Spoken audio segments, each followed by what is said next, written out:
What's up, guys? Welcome to the podcast with Daniel Patterson. This is AI Business Growth. And today I've got Brandon on the podcast. I'm going to let him introduce himself. I'm going to let him tell you what he does, what his business is, and everything in between. Take it away, Brandon. Hey guys, my name is Brandon Leonard. I am a Real Craftsman with Real Craftsman Construction. I'm a residential contractor located in Southwest Florida, based out of the Sarasota area. And I run a residential contracting and remodeling company. Perfect. Now, a couple of quick questions. What's your target market, and how do you, because I think most people's number one problem is how to get clients. So how do you do it? What do you find's working, and what do you struggle with in that regard? Sure. Our target market is remodeling at this point. The price to build versus the price to buy right now lends itself to buying. It's better to just buy than it is to build. It's cheaper to just buy something that already exists. That's just the nature of like today with the prices of materials and interest rates, et cetera, et cetera. So we've kind of set ourselves to be on that remodeling camp, at least for now. And where we're based here in Southwest Florida, it's retirement community. You know, when we moved down here, I went to the restaurant. Me and my wife were like 40s, and we were the youngest people by at least a decade, maybe 2 decades. Like it was like, oh, is this like a Senior Saturday special, like for like retirees or something? There must be a discount on. That's just every day living on the retirement coast. And they made their houses nice when they bought them like 40 or 20 years ago, but they have not been remodeled in a long time. So most of the houses here are original, beautiful time capsules. And as new people come in, they want to make a change. They want to make a difference. They want to put their own spin on it. That's kind of where we come in. So that's our target market, is people who are like moving to this area. It's a transient population here. Like 24% of people rent. It's very high. There's a lot of people here who like snowbirds. So there's always sort of a fresh flux of people coming in and out. And we've been sort of focused on the real estate end of it. So when we moved here, when we launched, we made friends, or I made friends with a realtor and kind of dug deep. This is a guy who is really interesting to me. We got together for a couple of coffees. I learned more about his story. He heard some of mine, and I expressed interest, like, hey, I would like to start up a construction company here. And he was like, let me know when you're ready. Like, I will send you some clients.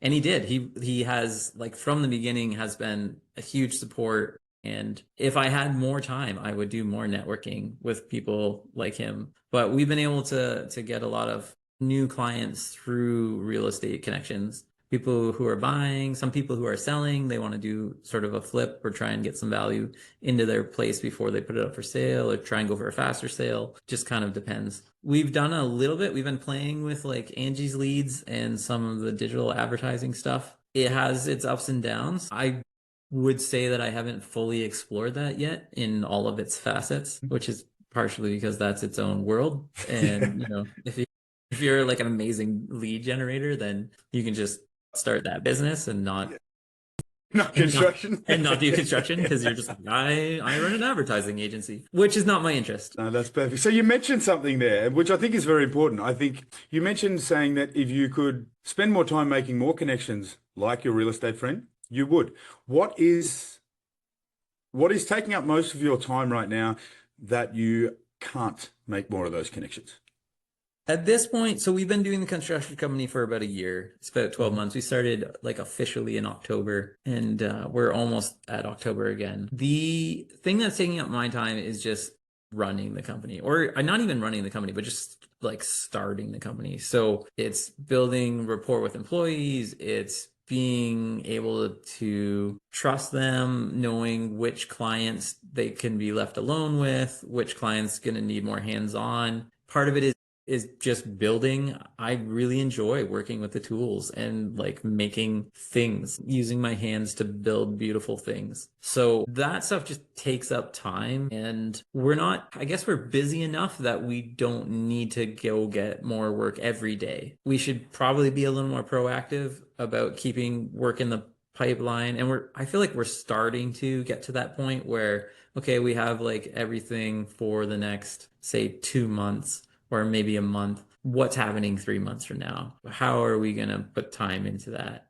Because we are, I wouldn't say we're like focused on aggressive growth, but I do think we should be like doubling our revenue every year for at least some time. There will For be as a long as point. possible. Yeah, for as long as possible.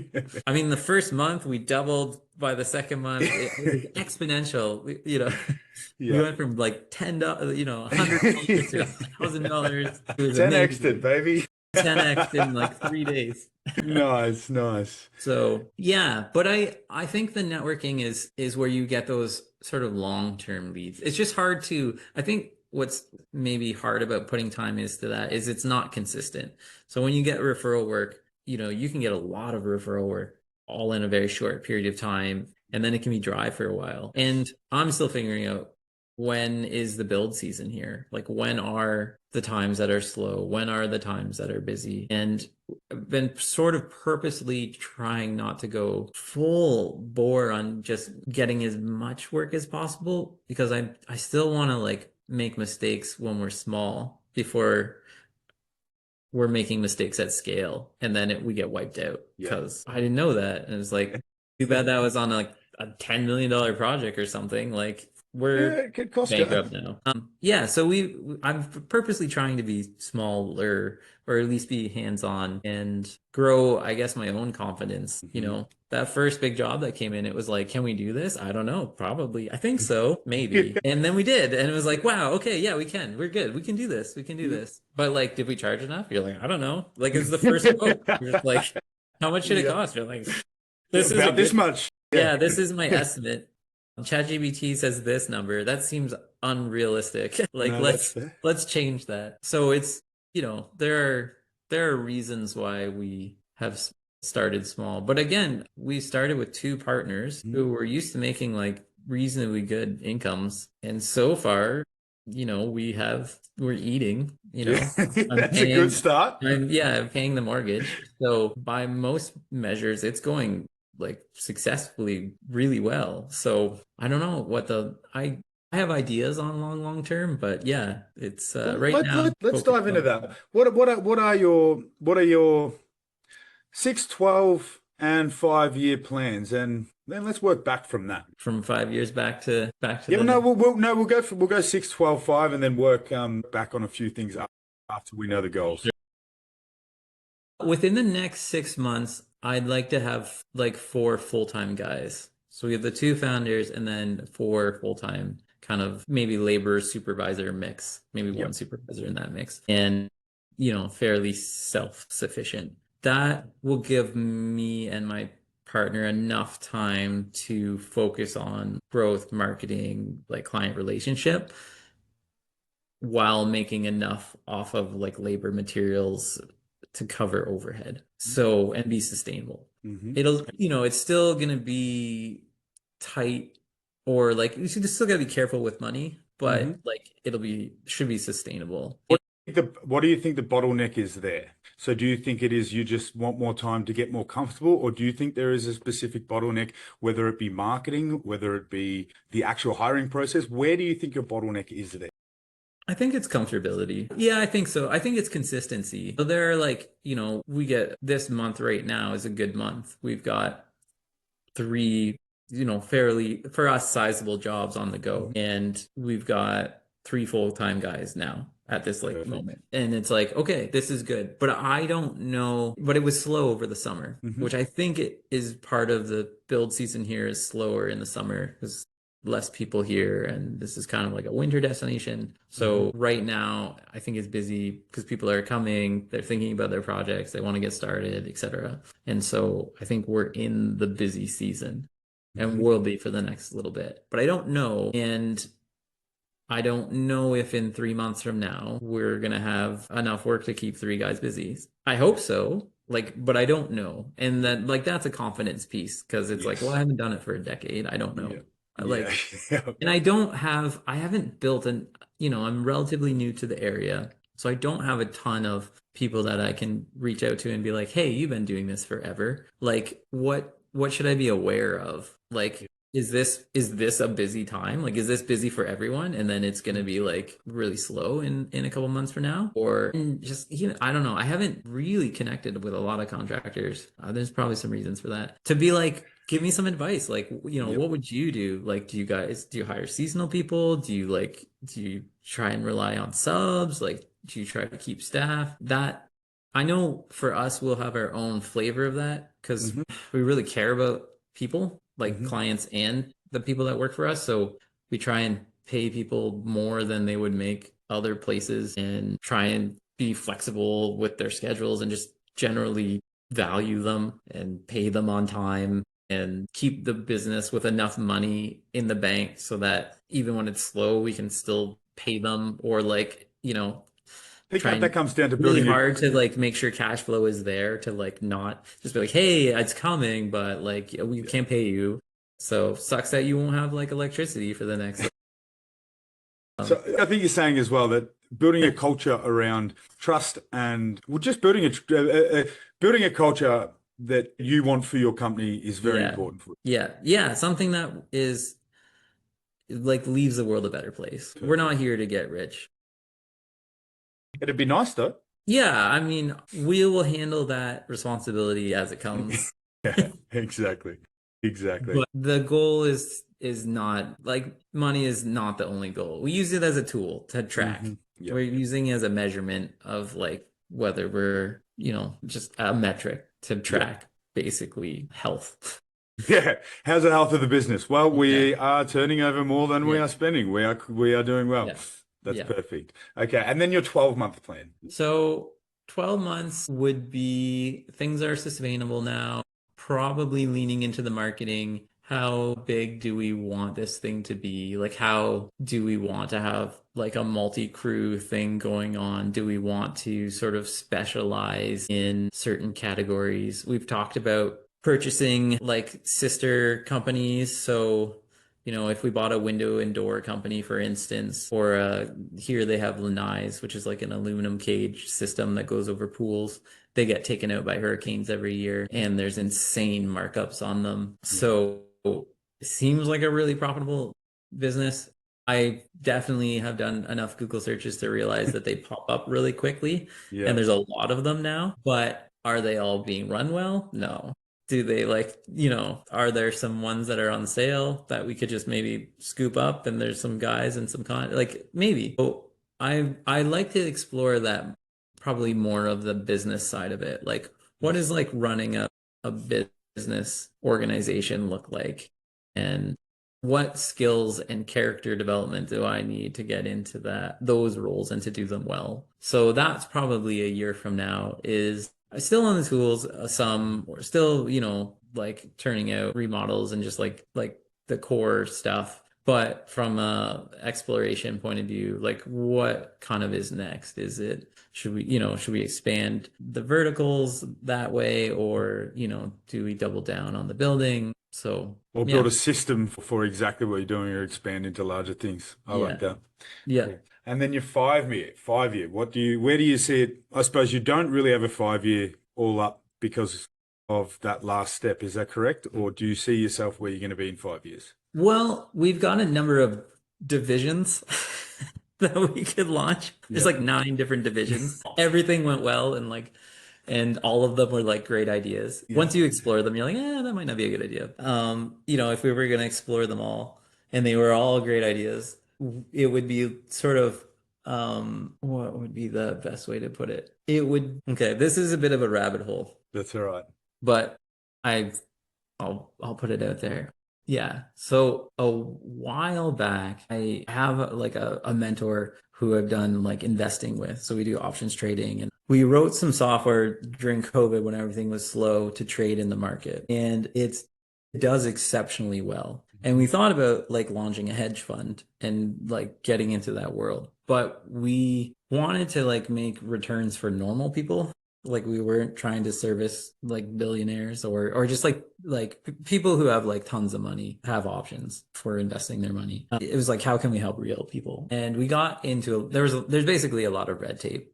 And at the time we didn't think that like opening like an investment fund in oh, I can't remember the name of the country now. There's like a country in the middle of like the Caribbean where there's like it's just all of these investment portfolios because they're like Yeah. outside of tax.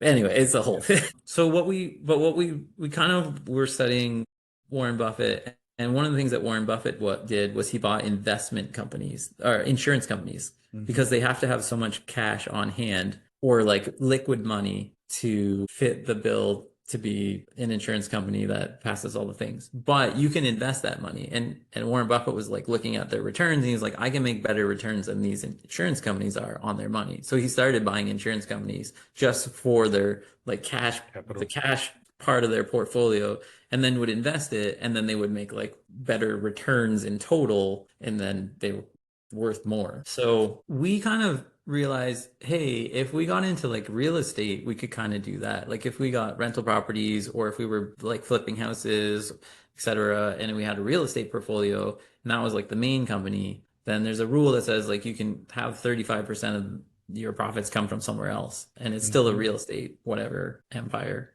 or Hmm. whatever you want to use it. So Let's go Empire. yeah, if we could go buy some expensive things, Hmm. basically that cash, like keep that have value that like are inherently good, then we could take another chunk and then, supercharge the growth of that. Hmm. So part of this whole like that has led me down some really interesting places because I got into some rental properties, which got me into flipping, which got me into like back into the construction world, like hardcore, and meeting contractors and being like, wow, you guys aren't honest and on time and Lots of things. lots of things. Surely there's a better way. But back and and I enjoyed it. Me and Yeah. my wife and my parents, like we bought a house that I shouldn't have bought for way too much, more than it was worth. What? And but we like put sweat equity into it, and it's been a cool experience to have a rental property and to like meet the people that come through it. Like it's Hmm. people who are in transition and they always have super interesting stories. And I've met some, not everyone is awesome, but I've No. met some really cool people. And I kind of have like what's the word I'm looking for? I don't judge a book by its cover. No, that's not true. I judge people. He's Yeah. Not honest. There we yeah, go. yeah, no. But I don't I like to hear someone's story before I like Safe to say, you can judge someone by how they look, but it's not your final judgment. right. Yeah, yeah. I'm just curious. So I ask people and people often share their stories and I've heard some hard stories and some wild stories. I what I have found is that by taking an interest in people who don't normally get asked about themselves, maybe You hear has some crazy stuff. led to just it's just been really, it's just been really gratifying for me. And so far it's been profitable enough to keep going. So that's like anyway, that rental led to like doing construction and has sort of which has come from other areas. It's an accumulation of a whole bunch of things. But those pieces are factored into that 5-year plan. Another part for me, like I have a background. I started out doing like as a journalist was like what I went to school for. Hmm. Quickly realized I didn't like working in like the news media industry like as a typical person that way and moved more into the design side of things. I had an eye for design or wanted to have one. So got to do like graphic arts, got to get marketing, got to do video production, or like documentary kind of stuff, and just sort of always mostly behind the scenes. Did a little bit of YouTube. I've played in a lot of places, but that component of it again is sort of something that I like, okay, well that could fit into the construction world. There's a ton of HGTV shows. There's always like a different way of presenting the same stuff. And people's lives are interesting and I feel like I could play in that space. So if I have a construction company that's doing well and maybe is a little different or a little unique, can I make it more sustainable by introducing multiple revenue streams? So yeah, we make money on houses, but we also like do social media or have video piece of it and we can pay people like retainers and like, we can pay you better than if you were just doing it somewhere else and collect people who deserve to get more money because they are really good at what they do, but it's hard to just always be valued for that. And it's like, well, if we can create extra value by having multiple revenue streams, then we can just, there'll be more to share. So build a whole ecosystem just around not just being builders. That's awesome. Yeah. So that's like the 5-year window. Yeah, that's awesome. That's awesome. All right. So we're gonna go dive into that a little bit more, but from a different way. So let's go with, so right now, obviously your goals are quite ambitious, which I mean is amazing. If we could double your pipeline tomorrow, because obviously, as you said, we need to double and double and double and double to get you to where you want to go. But if we could double it tomorrow, what part of the business do you think could feel the strain? If we doubled it tomorrow, it would be probably us as the owners and just like having more on our plate than we could handle. Okay. We haven't necessarily developed. I feel like it just takes time to develop relationships. So to find the people who you can trust to supervise jobs, the guys, the trades that are worth hiring to do the jobs, the sales people who can manage the new clients that are like, again, trustworthy and honest. So, and then for us, all of those roles, it just like all of that falls on us as the owners until we like build those people. So Sorry. that would be I think it would be on us and we'd be like, this is too much. So do you think there is any systems that you could put in place, whether that be through AI, whether that be through anything? Do you think there's any systems that you could put in place that would free up your time to concentrate on taking care of the things that need to be taken care of to expedite the growth of your business? Yes, but I don't know what they are.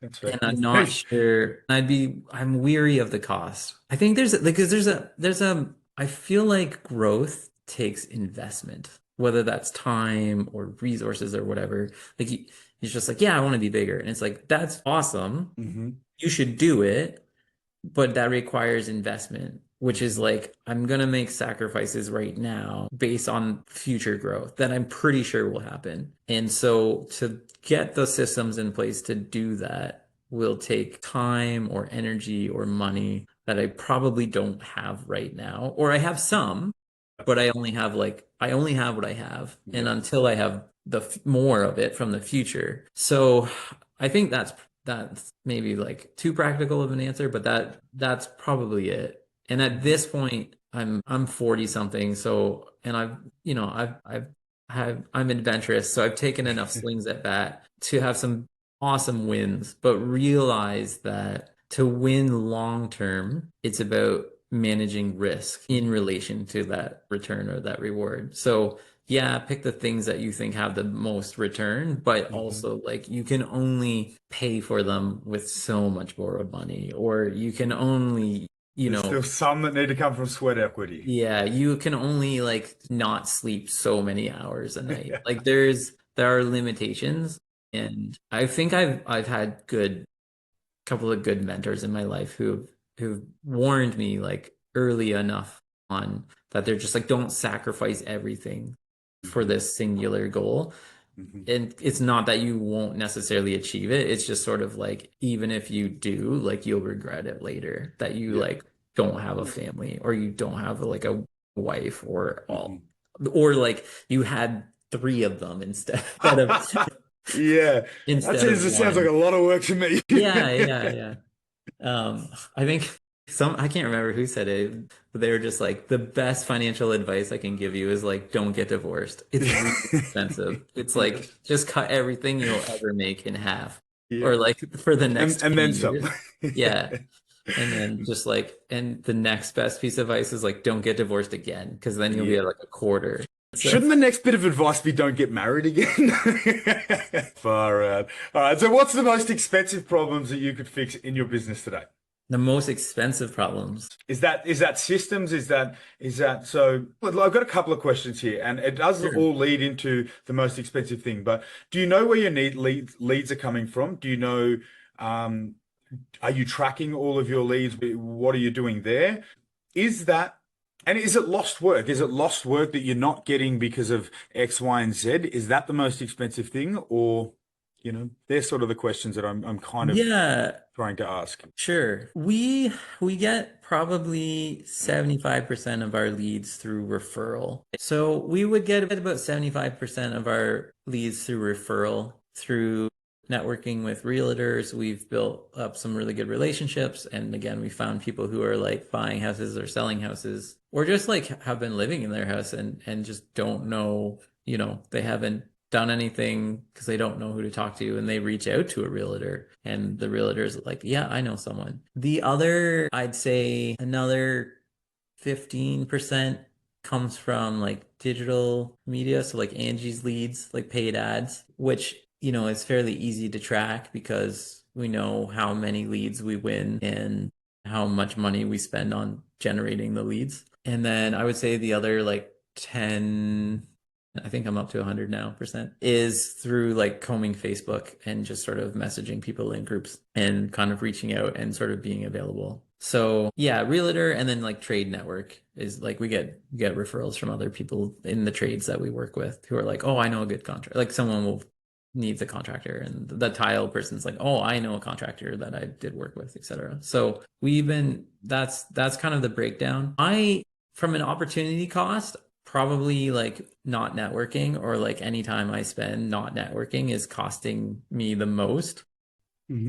The Angie's List, that kind of stuff, they're cold leads, so they're very hit or miss. I think to manage them well, it's more just about how efficiently can you figure out whether someone's serious or not, and Mhm. like get them through that funnel, because we know the cost that we pay per lead. So it can be demoralizing doing that, just because, you get 1 out of 10 people is like probably serious. So you paid for the other 90%. It feels like it shouldn't be this way. Again, I If you're know. getting 1 out of 10, that's actually pretty good. Is that pretty good? Okay. Well, yeah, 1 out of 10 is pretty good. Yeah, I figure so the Angie's I think is like about $100-ish a lead is where they're trying to be. They have kind of increased their rates a little bit Yeah, of sneakily.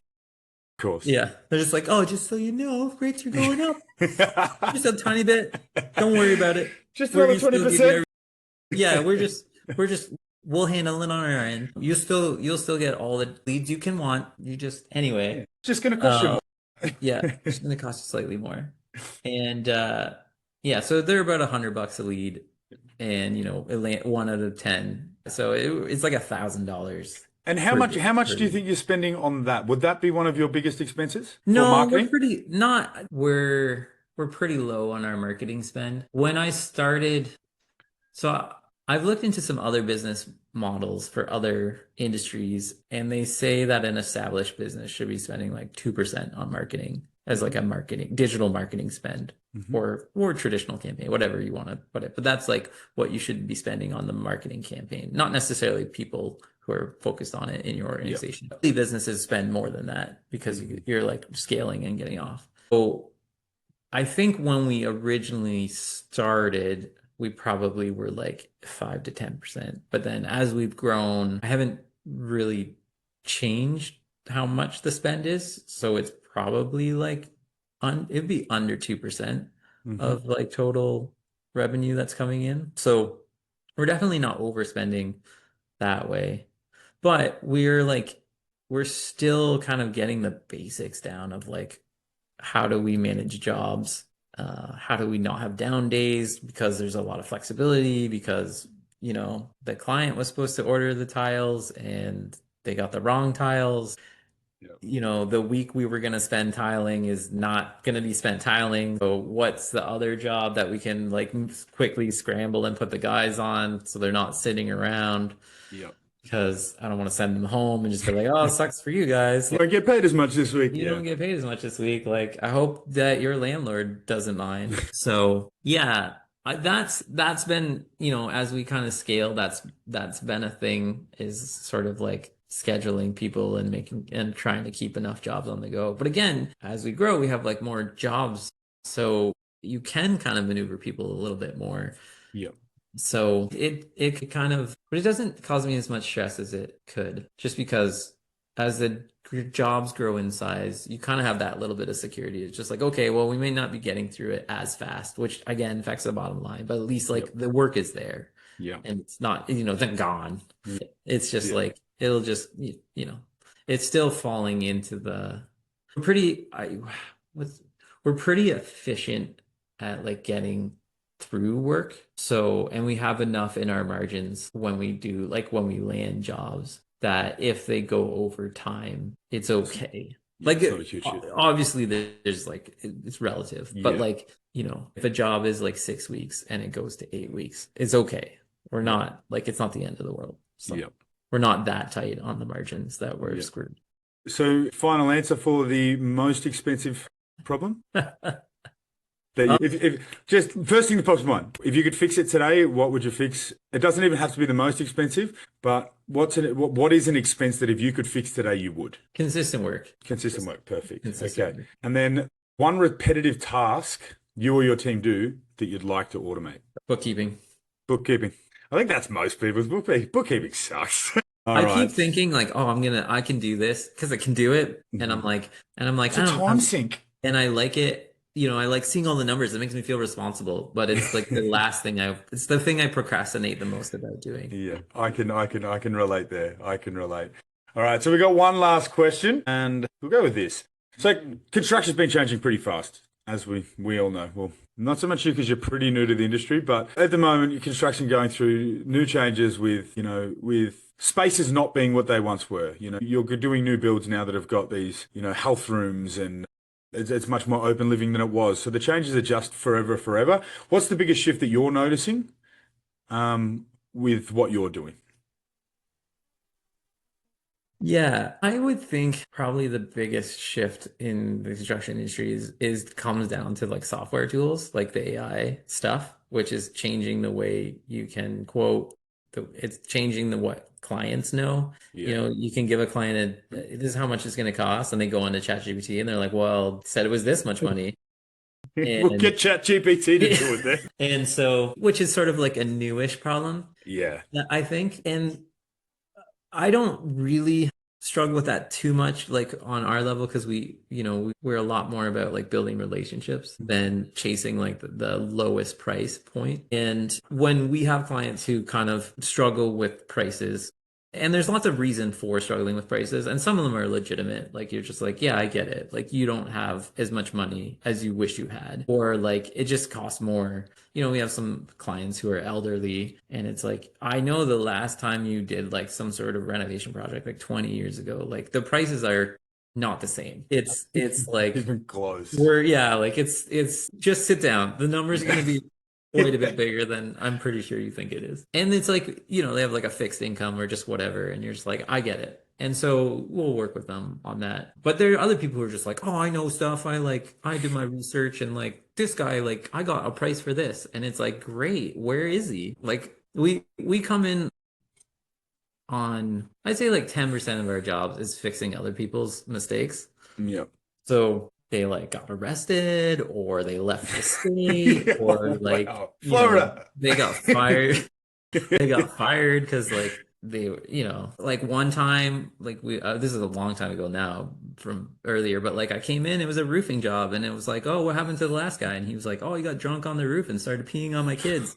And you're like, okay, that's got to be up there with one of the worst stories I've ever heard. you're just Wow. like, oh, okay. Well, we won't do that, I promise. Yeah, it's just like, okay, public exposure has never been something that's like even remotely been something we've accused of. Yeah, wow. So anyway, and my like the thing is usually like, well, that guy was less money, and you're like, yeah, and he's not here anymore, right? Like this is the price to do it right. We're not going to pee on your kids, I promise. Yeah, it's like this is the price to do it right. Like if the other price was real, like go hire them, like go do it. Like I think our prices are pretty fair, they're pretty competitive. And sometimes we're like way less just because we're still learning. And it's like, oh, I didn't realize that was going to be back there behind that wall. Yeah. Like that sucks. Yeah. And or like we made a mistake, right? We installed the tile in the wrong pattern. And you're right, you did explain that to like the salesperson that you were talking to. And it did not get, the crew did not hear it. And it's like, okay, I guess we're ripping it up because this person's really picky. And like, that's on us. Like, it's our Hmm. mistake. So, Yep. or warranty stuff. It's just like, yep, Sucks, but it's part of it. it's part of it. So that can be expensive and its own thing. Yeah, definitely. All right. So, what advice would you give to someone starting out the construction space? And also, just as we finish up, where can people connect with you if they want to learn more? Sure. Be honest, like do good work. That's the big one. That's probably seems like a big differentiator. At least that's what we hear from our clients. They're like, wow, you did a good job. Yep. Thank you. Yep. Like every time. Yeah. Um, yeah, show up on time, be courteous. Not everyone is gonna be awesome to work for. If you don't need their money, then I guess you don't have to. But you have to, I don't know. There's like we were talking, there's character Earlier. in working with the hard people too. So it's it's part of it. I would say like if you're starting something out, like that's awesome. Good for you. Like Yeah. stick at it. Don't give up. If you need it, if you need some advice, give me a call. And where can they reach you? You can find us. We got a website, realcraftsman.com. We're on the Facebooks and the Googles. We're located in Southwest Florida, so if you're in Venice, Sarasota, Bradenton, Northport, Port Charlotte, you can reach out. We do remodels and renovations. Head on over there, guys. Check him out. We have actually been on this call. We had a good little, probably 30-minute chat before this. Hell of a nice guy. And one thing I do notice and one thing I really respect is he cares about what he does. He's pride of his work and it's number one for him. And I think if more people cared more about their work and instead of their bottom dollar, I think more people would be successful. I think the cornerstone of success is pride in your work, especially when we're talking construction. And well, Brandon, you've got that. So, yeah, head on over, reach out to him if you've got any inquiries. You're from Florida, and I'm sure if you're asking for any advice or anything like that on it, I'm sure he's there to help as well. So, Yeah. all right, guys, thank you very much, and we'll see you at the next one. Awesome. All right. Well, thank you so much for your time, Brandon, and Yeah. I will see you Wednesday. All right. I'll see you Wednesday. Awesome. I appreciate it. Cool. All right, man. Thanks, Dave. Thank you very much. Have a good All one, right. mate.